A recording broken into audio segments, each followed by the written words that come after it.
Existen 7 pecados capitales que afectan a nuestras propias almas. Son pecados mortales y tienen graves consecuencias en nuestra vida espiritual. Lujuria, envidia, gula, pereza, avaricia, ira y soberbia. Según la teología cristiana, para cometer uno de estos pecados mortales no hace falta más que desearlo. Las Escrituras dicen que el pecado se paga con la muerte. Detrás de cada uno de estos pecados hay una historia oculta que explica por qué llegaron a ser mortales. Los 7 pecados capitales han tenido una enorme repercusión en la historia, en la sociedad y en nuestras almas. No se pueden transgredir las leyes de Dios sin pagar un alto precio. Y el más tentador de los 7 pecados capitales es la pereza.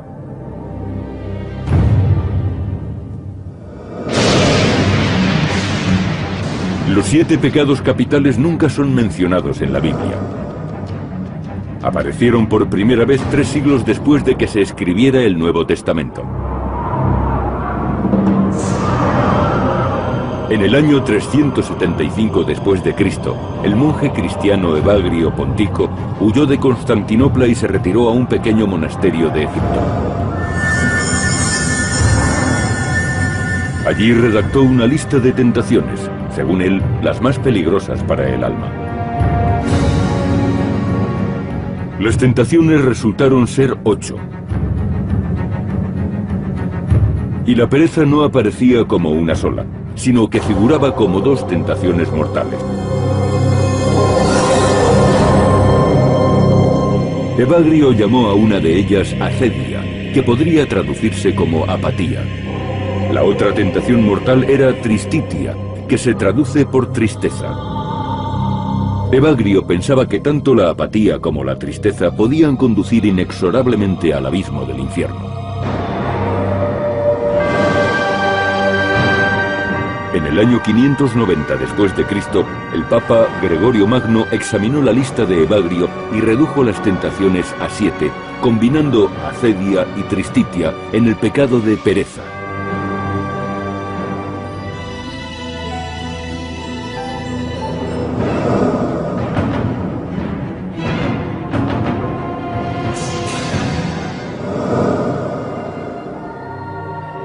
Con frecuencia, la pereza es considerada como el menos evidente de los pecados.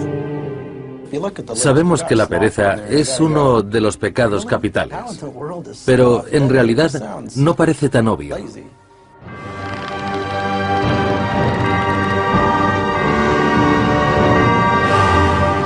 Antiguamente era fácil comprender por qué la pereza era el más insidioso de los pecados mortales, dulce como la miel y corrosivo como el ácido. Es quizás el más terrible de los pecados. Es un sentimiento de autocompasión, de lástima por uno mismo. Es como estar continuamente diciendo, qué pena me doy. Y eso conduce a una actitud letárgica. La pereza es lo que permite que existan la pobreza y la injusticia, y que nadie luche contra ellas. Somos demasiado perezosos para hacer algo al respecto.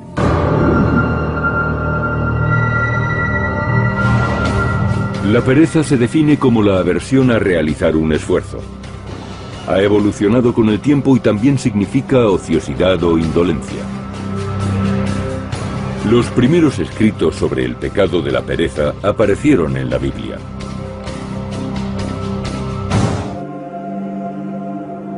En las Sagradas Escrituras se denuncia reiteradamente la ociosidad y la pereza. El libro de los Proverbios dice: el que es negligente en su trabajo es hermano del que destruye. Los proverbios pudieron ser escritos por el rey Salomón, que vivió alrededor del siglo X a.C. Se cree que fue el más sabio de los reyes. Sus enseñanzas fueron recogidas en varios libros de la Biblia. Una de las lecciones más importantes trata del valor del trabajo y de los perjuicios de la pereza. Desde luego, la ética es lo que predomina en la cultura hebrea. recomienda que si no tenemos la suficiente ambición para ser productivos en nuestra vida, deberíamos fijarnos en las hormigas.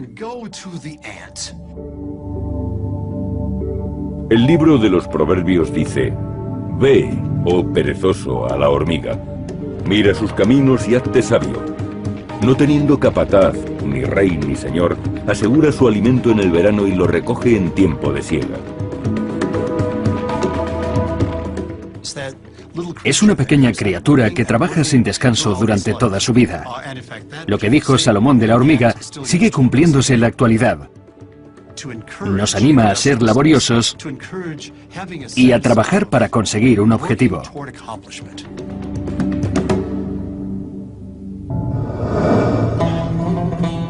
En una sociedad agrícola como en el antiguo Israel, no ser amigo del trabajo podía llevar a la persona a morir de hambre. El pecado de la pereza no solo destruye el alma, sino que puede matarnos a nosotros y a nuestras familias.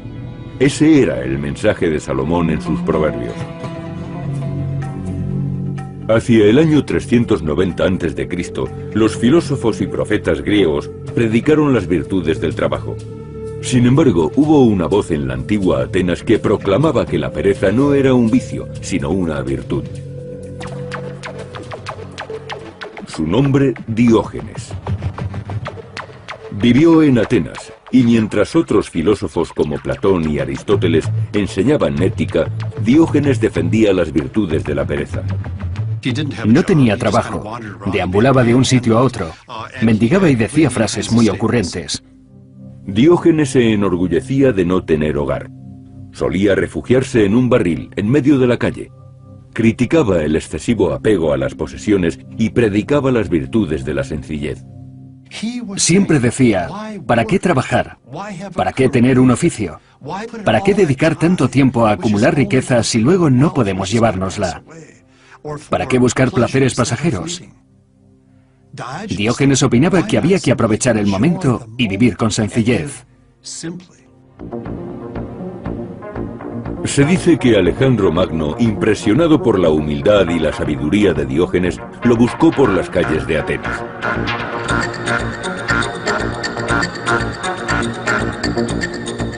Alejandro le dijo: pide lo que desees y te lo concederé. A lo que Diógenes respondió: solo que te apartes porque me tapas el sol.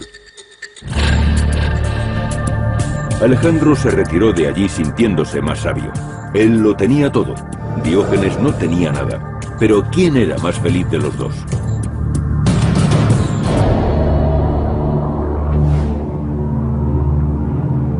Curiosamente, 300 años más tarde, Jesús dijo cosas muy parecidas.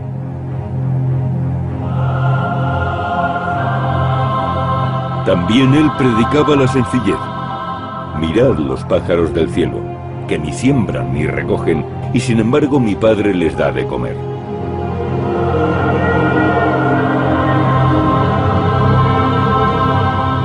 Pero no todos los seguidores de Jesús estaban de acuerdo con esas ideas. El apóstol San Pablo condenó el pecado de la pereza diciendo: apartaos de los hermanos que no trabajan. Si un hombre no se afana, no comerá.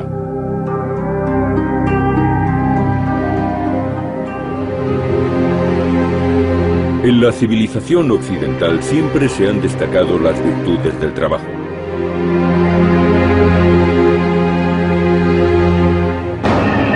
Y el pecado de la pereza fue considerado mortal. Hacia el año 375 se pensaba que la pereza era una transgresión de la ley de Dios. Y para Evagrio Pontico, la pereza se componía realmente de dos pecados. Al primero lo llamó acedia. Podríamos decir que la acedia es un tipo de apatía espiritual que anula la motivación y resulta tan peligrosa porque la persona no muestra ninguna iniciativa. La indolencia sería otra forma de calificarla. Los monjes consideraban que la acedia era el pecado más condenable.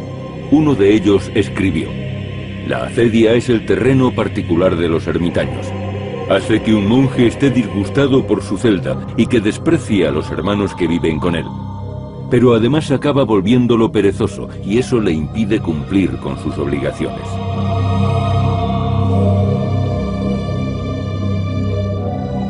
La acedia no se corresponde con el significado moderno de pereza, más bien expresa apatía y melancolía.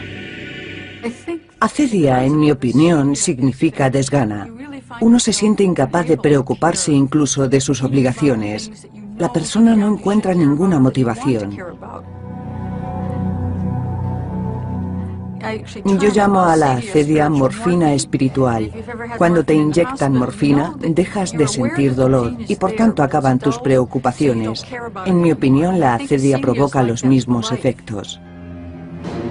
Según Evagrio Pontico, la pereza contenía otra tentación maligna, la tristitia, que se traduce como tristeza.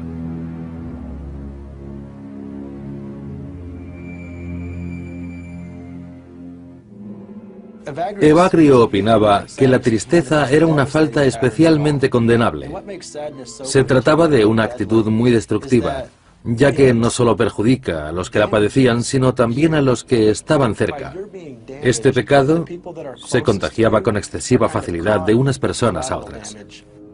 La tristitia podría definirse más adecuadamente como desesperación, y eso es un pecado para muchas religiones. El más grave de los pecados era la desesperación, porque es la antítesis de la fe. Si existe un Dios que se ocupa del mundo, nunca deberíamos perder la esperanza. Para los antiguos monjes, la desesperación era un pecado, debido a la actitud que nos hace tomar. Cuando nos desesperamos, estamos rechazando la vida que Dios ha elegido para nosotros. Me pregunto por qué hace 1500 años se consideraba que la tristeza era pecado. Ahora no tendría sentido. Yo creo que la depresión iba añadida a ese concepto. Y es lo que debía de entenderse entonces por tristeza. El pecado de la pereza se esconde desde hace mucho tiempo tras muchos otros vicios. Para algunas personas, el único que podía vencer a la pereza era un exorcista.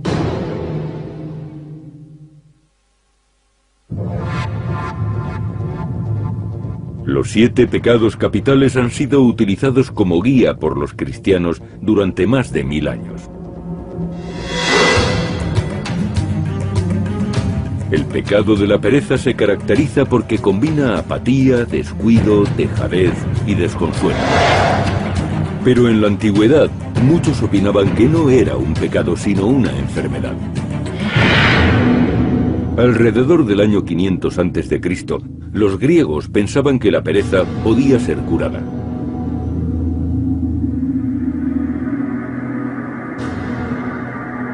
El primero que propuso esa teoría fue Hipócrates, al que se considera el fundador de la medicina moderna. Llamó a este estado de ánimo melancolía.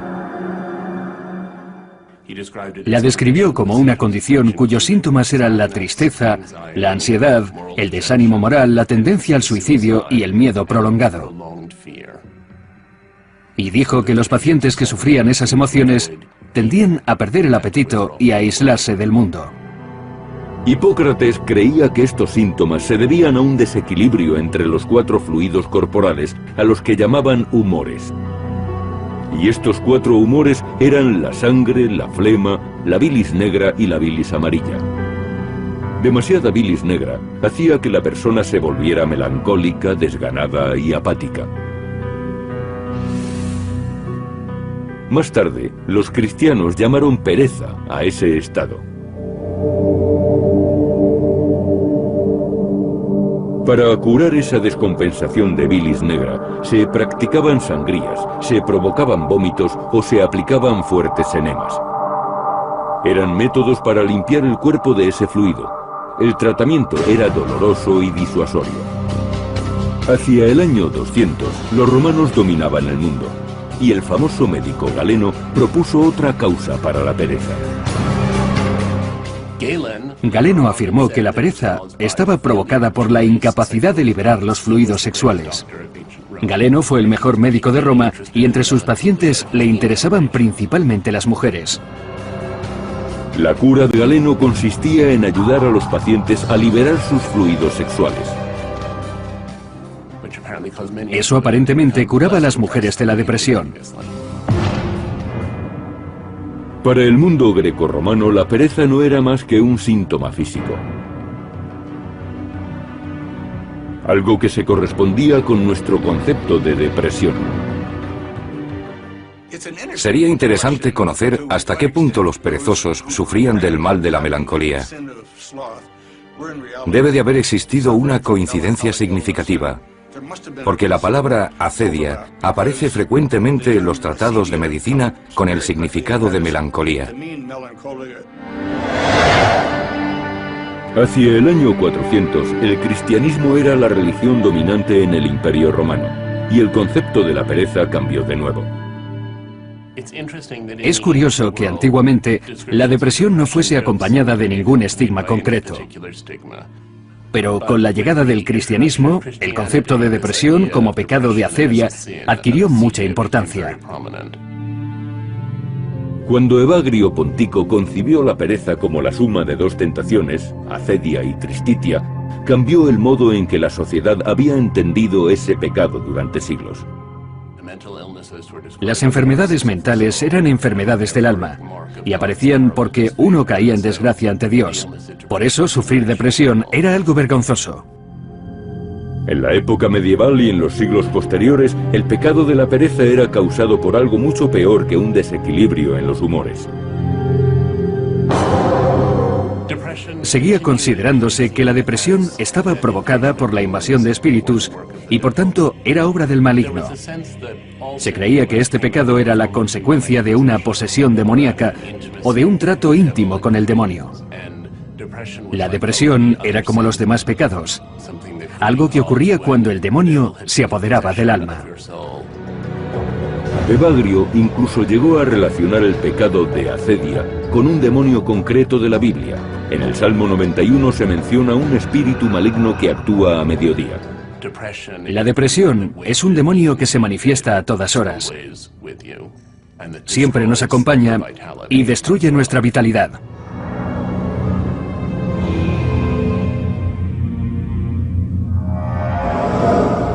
En 1589, el demonio se había convertido en objeto de estudio, y los demonólogos han dejado elaboradas enciclopedias sobre el tema. Uno de ellos, Peter Binsfeld, declaró que a cada uno de los 7 pecados capitales le correspondía un maestro infernal. El demonio de la pereza era conocido como el demonio del mediodía, y se lo llamó Belfegor. Es posible que el nombre Belfegor provenga del antiguo dios asirio Baal-peor. Binsfeld escribió que este demonio engaña a los hombres para que sientan mal humor, desesperación e insignificancia. En cuanto el pecador ha aceptado la invitación del demonio, este toma posesión de su cuerpo. Por eso se concluyó que era necesario exorcizar a los demonios. En la Edad Media la práctica se empleaba con personas deprimidas.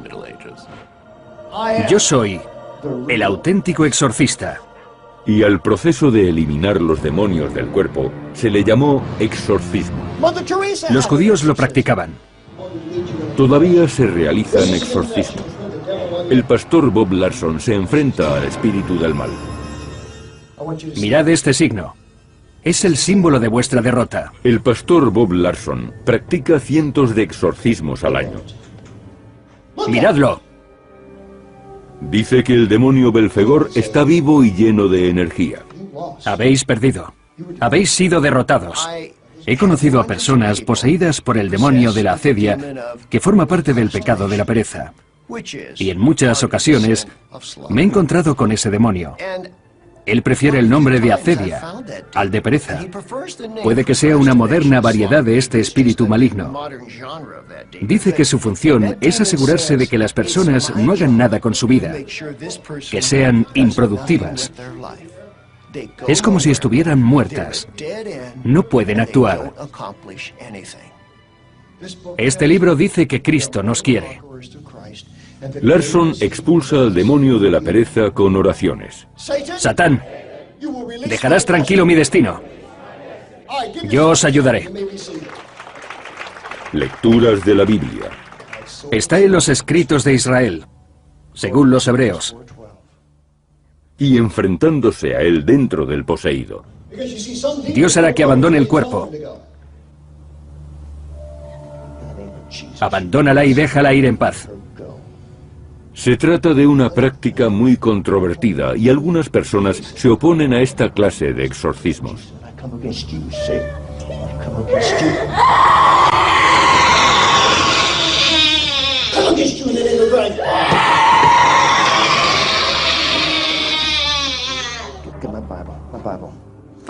A veces se habla de los demonios interiores.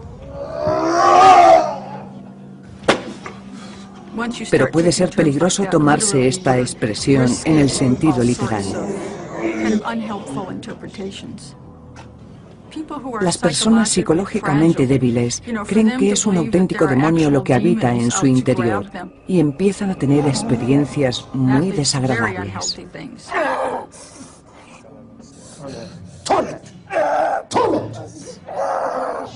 Para muchos creyentes, la depresión clínica y el pecado de acedia son inseparables. En las escrituras muchos personajes deben enfrentarse a duras luchas espirituales. Todos sufrimos conflictos internos y nuestra alma es el campo de batalla. ¿Acaso se aprovecha Satanás de las personas que padecen depresión? Desde luego. Trata de provocar el mayor daño posible. La pereza tuvo muchas interpretaciones en el pasado. El pecado evolucionó desde un estado de ánimo hasta una posesión demoníaca. En la Edad Media, el concepto cambió de nuevo cuando un célebre escritor volvió a describir este pecado y le asignó un lugar en el Averno.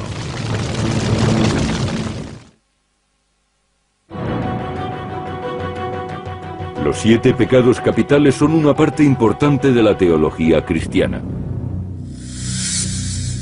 Uno de los más controvertidos es el pecado de la pereza.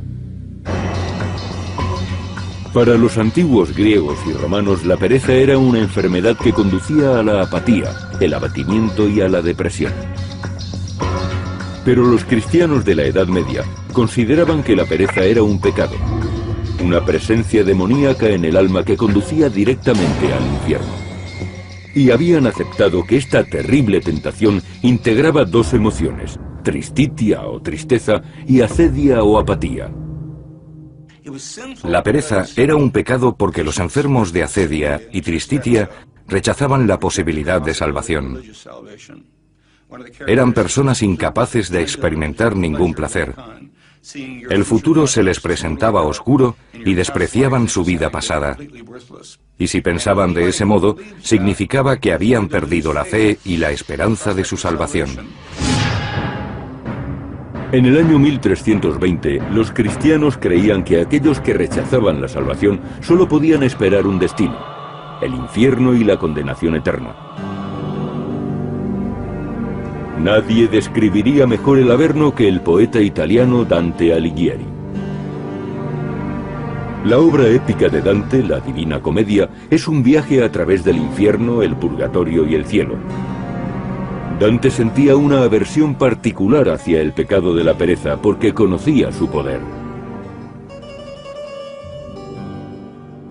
Creo que para Dante la acedia suponía un obstáculo al amor. Cuando inicia su viaje, es tentado por la acedia. Dante y su guía descienden hasta el 4º círculo del infierno, donde encuentran a los que han cometido el pecado de la pereza. Es un pasaje del libro muy interesante. Desciende al círculo donde los pecadores están hundidos en una ciénaga y no dejan de morderse y de pelearse entre sí. Los condenados por acedia están sumergidos bajo la ciénaga. Apenas se les ve. Y cuando hablan, las palabras salen de algún lugar bajo la superficie. Los perezosos hablan a Dante y le dicen: fuimos nefastos y huraños. Dentro de nosotros llevábamos el peso terrible de la pereza y ahora estamos hundidos en esta ciénaga. Para Dante, igual que para la cristiandad medieval, la pereza podía conducir al peor pecado de todos, el suicidio. En el infierno de Dante, los suicidas son condenados al séptimo círculo, el bosque de los suicidas. Allí no pueden hablar hasta que alguien les rasgue la carne y empiecen a sangrar por la herida. Un alma que carece de ojos habla con Dante y le dice: yo no tengo historia que contar, me ahorqué en el dintel de mi puerta.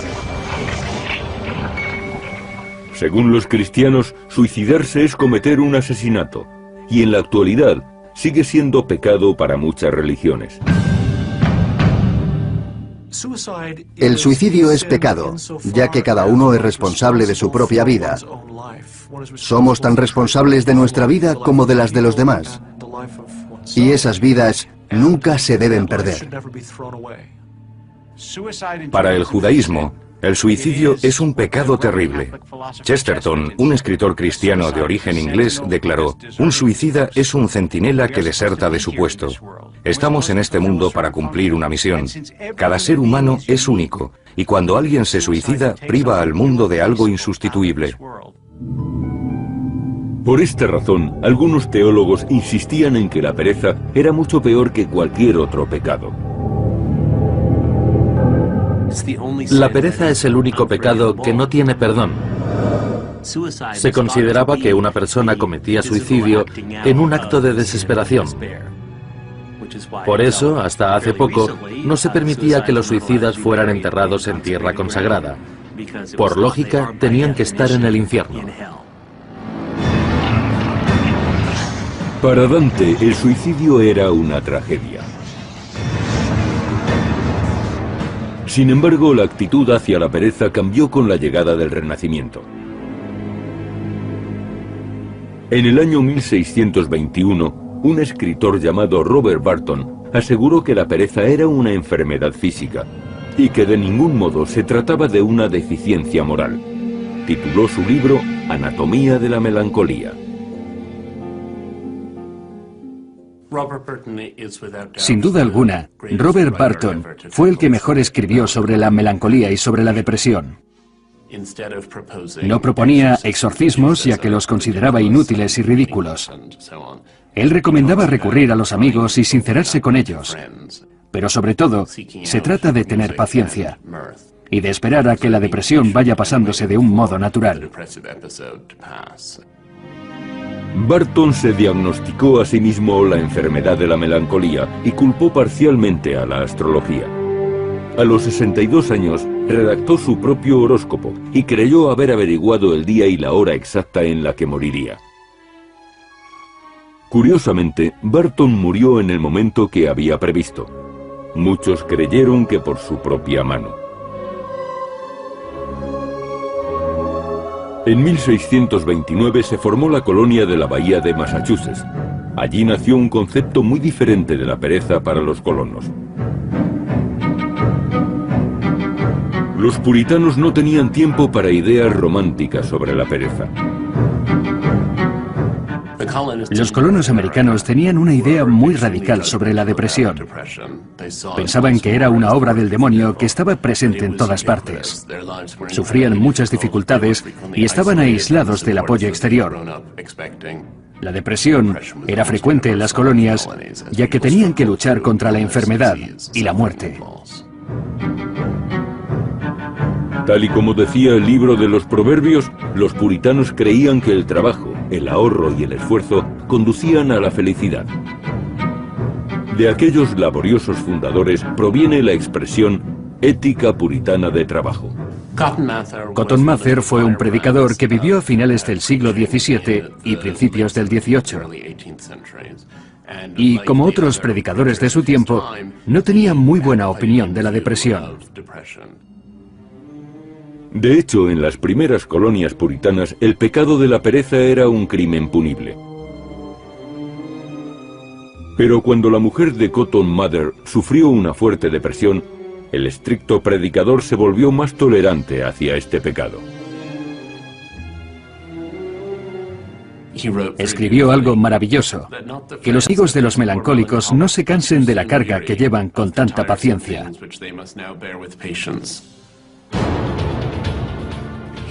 Separó la idea de enfermedad de la de pecado. Fue el primer puritano en hacerlo.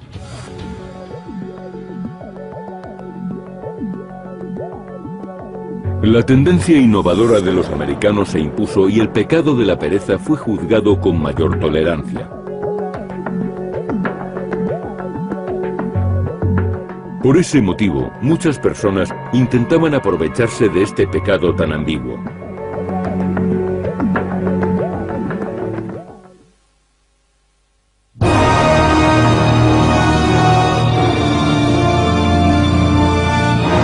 Durante siglos, los 7 pecados capitales guiaron la moral cristiana. Y todos ellos evolucionaron a lo largo de la historia. Pero ninguno tanto como la pereza. A principios de 1800, la pereza se consideraba una enfermedad, una falta moral e incluso antipatriótica. Durante la Revolución Industrial, se tenía una pésima opinión de la pereza. El trabajo y el ahorro eran las virtudes que requería el capitalismo. Resultaban fundamentales para la economía de mercado. Es la ética puritana. ¿Qué haces tumbado cuando deberías estar levantado y trabajando? Hay que trabajar para el Señor, para el capataz, para que el país crezca y para que el ferrocarril llegue hasta el oeste.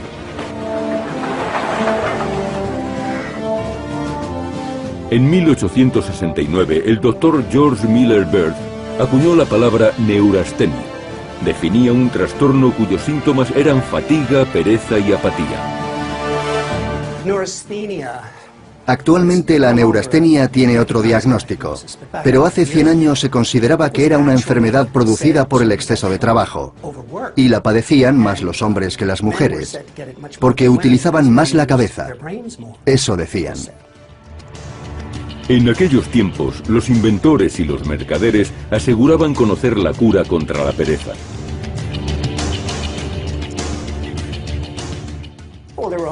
Los buhoneros vendían toda clase de bebidas y tónicos en la parte de atrás de sus carretas. Además, daban espectáculos con banjos y organizaban bailes. A principios del siglo XX, los espectáculos de medicina ambulante tenían mucho éxito. Combinaban la venta con el entretenimiento. Y el producto más importante era un tónico que podía curar la pereza. Algunos remedios, como las pastillas de la compañía Kinkapoo y las raíces del Dr. Kilmer, eliminaban el cansancio e infundían el vigor de la juventud. Normalmente los ingredientes eran secretos. El ingrediente principal era el alcohol. La gente solía creer que se había curado, tanto si era verdad como si no. En la década de 1920 se recurrió a la tecnología para curar la pereza y se diseñaron unos dispositivos mecánicos que mitigaban los efectos de este mal. La electricidad actúa como estimulante. Había comida eléctrica, cinturones y sombreros eléctricos. Aparecían numerosos tratamientos curativos como las ondas de radio, los imanes de gran tamaño e incluso el agua radioactiva. Pero a la hora de revivir el espíritu y reducir la apatía, no hubo nada tan popular como las glándulas. En la década de los años 20, una nueva generación de doctores afirmó que el estímulo y el vigor podían extraerse de una fuente infalible. Ron Sackward era profesor de Harvard. Había creado una emulsión de testículos de cobayas y de perros y afirmaba que inyectada en el brazo producía unos resultados fantásticos. Se conocería como terapia glandular y cada vez se volvía más estrafalaria. Un médico francés llamado Serge Voronov trasplantó testículos de mono a algunos hombres. Esta intervención les ayudaría a vencer la pereza y a recuperar su juventud perdida. Esa cirugía se hizo muy famosa, incluso en la cultura popular. En las historias de Sherlock Holmes hay referencias a operaciones con glándulas de mono, y también en una canción de la película Los Cuatro Cocos de los hermanos Marx.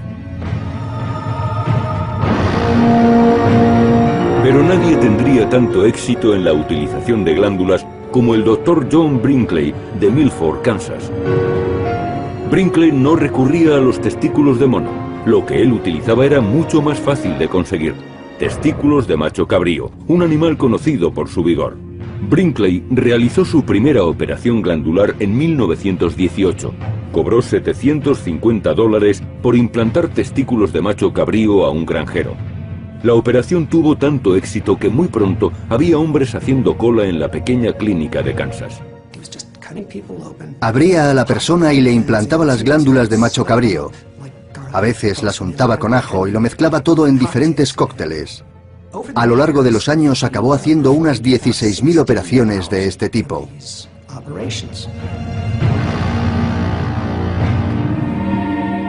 Las operaciones de Brinkley eran conocidas en todo el país.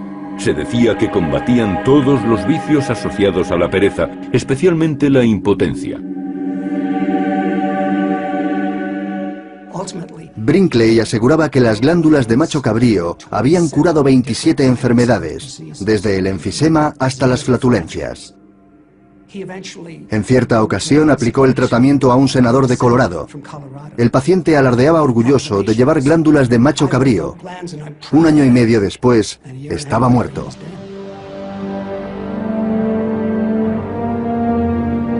La fama de Brinkley llamó la atención de las autoridades médicas. Enseguida descubrieron que no era médico. Además, cientos de personas se quejaban de que no habían mejorado tras la intervención, y 42 habían muerto en la mesa de operaciones. Aquello acabaría con la moda de las glándulas y con el negocio de muchos curanderos. Pero la búsqueda de una solución para la pereza aún continúa, generalmente dirigida por negociantes sin escrúpulos.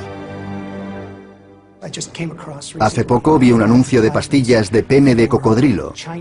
Se fabricaban según una antigua receta china que tenía más de 2000 años. En Internet podemos encontrar muchos productos de ese estilo. También ahora existen miles de charlatanes como Brinkley. Ofrecen remedios milagrosos en la red y en los infocomerciales de televisión. A mediados del siglo XX, la ciencia afirmó que la pereza no era obra de ningún demonio. Es una actitud controlada por compuestos neuroquímicos que se encuentran en el cerebro.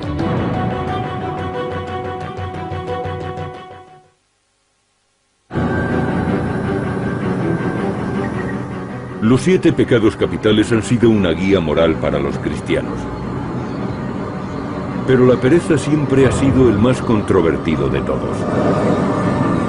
¿Es la pereza un pecado o una enfermedad? El debate ha durado siglos. En la actualidad, los expertos creen que la ciencia puede darnos las respuestas.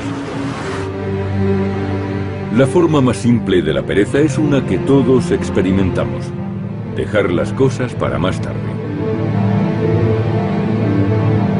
En la Universidad de Carleton, Ottawa, el Dr. Timothy Pilcher ha hecho de este comportamiento el centro de una serie de estudios. Las investigaciones de Pitchell revelan que esta forma de pereza es muy corriente y muy poco rentable. El 95% de los estudiantes muestran apatía y del 15 al 20% de las personas dicen que la experimentan de un modo crónico. Esta actitud mina la productividad y puede resultar muy costosa, especialmente para las empresas. Se trata de algo más complejo que simplemente dejar las cosas para más tarde. Existen síntomas específicos de la apatía. En mi investigación he comprobado que siempre que aparece la incertidumbre, va ligada a la apatía. Cuando la gente no sabe qué hacer, acaba no haciendo nada. Otro síntoma de la apatía es el perfeccionismo. El perfeccionismo aparece porque tememos las críticas de los demás. La inseguridad vuelve apáticas a las personas. Durante siglos la humanidad ha tratado de combatir la pereza.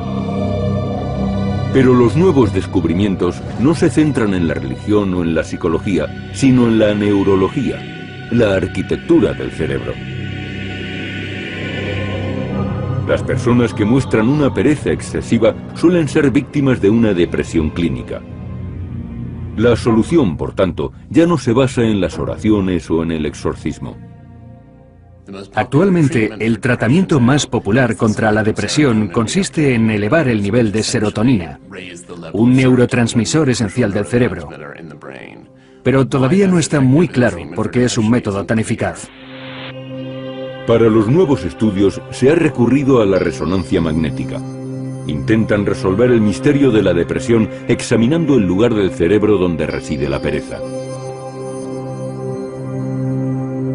La doctora Helen Mayberg, de la Universidad de Emory, Atlanta, ha utilizado imágenes obtenidas por resonancia magnética para analizar las emociones. Sometimos a una persona sana a experiencias tristes. Queríamos comprobar los cambios en su cerebro y en la circulación de la sangre. Esta sencilla prueba no había sido realizada anteriormente y los resultados apuntaron a una única región del cerebro muy pequeña. Nos fijamos en una región a la que anteriormente no habíamos prestado mucha atención. Estaba en una parte del cerebro llamada región subgenual del cingulado anterior. Esta parte del cerebro es tan pequeña y desconocida que muchos textos la denominan sencillamente con un número, área 25. En algunos estudios antiguos sobre animales se menciona esta región. Dicen que estimulándola se puede lograr que los monos lloren. Pero la doctora Mayberg llevó sus descubrimientos un paso más allá. Sabía que existía un grupo de pacientes depresivos que no reaccionaban a medicamentos como el Prozac. Su situación era tan grave que los compuestos neuroquímicos más fuertes del mercado no les hacían efecto. La solución: estimulación quirúrgica del área 25. ¿Qué ocurre si se coloca un cable para que estimule el área 25? Yo creo que podemos comparar la actividad con la de un marcapasos. La cirugía cerebral se realizó con anestesia local. El paciente estaba despierto, pero no sentía el bisturí. Pudimos comprobar que muchos pacientes experimentaban una sensación de mejoría, de alivio. Ocurría más o menos en uno de 4 contactos cuando sobrepasábamos los 5 miliamperios. Los resultados fueron concluyentes. Los pacientes que no respondían al Prozac o a otros antidepresivos experimentaron una gran mejoría con los implantes. La cirugía del área 25 parece tener el mismo efecto que los exorcismos. Y tanto si se trata de un pecado como de una enfermedad, librarse de la pereza cambia la vida de las personas. Por tanto, ¿ha demostrado la ciencia que la pereza es una enfermedad física y no una decisión moral? ¿Prueba esto que la pereza no es un pecado? La pregunta sigue en pie, pero está claro que la tentación de caer en la pereza no ha desaparecido. Y la tecnología no mejora la situación. Decimos, voy a leer mis emails, y horas más tarde seguimos con el ordenador. Es algo muy tentador, gracias a lo inmediato de la recompensa. Durante miles de años el pecado de la pereza ha formado parte de la condición humana. Ha sido diagnosticado por médicos, denunciado por guías espirituales e incluso ensalzado por antiguos filósofos.